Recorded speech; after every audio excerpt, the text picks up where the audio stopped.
Your phone storage is getting full because WhatsApp is secretly downloading videos, photo, audio by itself to your phone. So stop this now in less than 30 seconds. If your phone is always saying storage full, low or hanging, WhatsApp might be the reason for that. So every videos, pictures or voice note that people send to you or to your WhatsApp group can be downloaded automatically without your permission. So in this video, I'm going to show you how to stop it fast and free.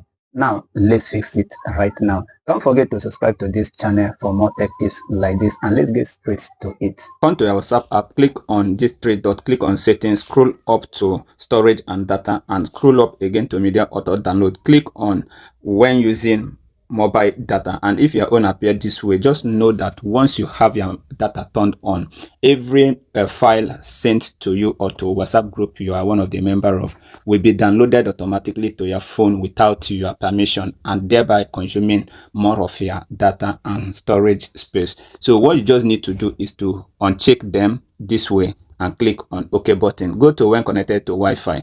If it appears this way, just go ahead to do justice to it and click on OK. Having it done that way, once you are connected to someone's Wi-Fi by permission, it won't be consuming much data from the person, because having it turned on will be consuming much data. Now return to when roaming and then do justice to it as well and click OK. Having it set this way, it will stop unauthorized downloading of files from your direct chat or your WhatsApp group. So if you found this very tutorial useful, do well to follow for more updates like this, and don't forget to share for others to benefit. See you in my next tutorial.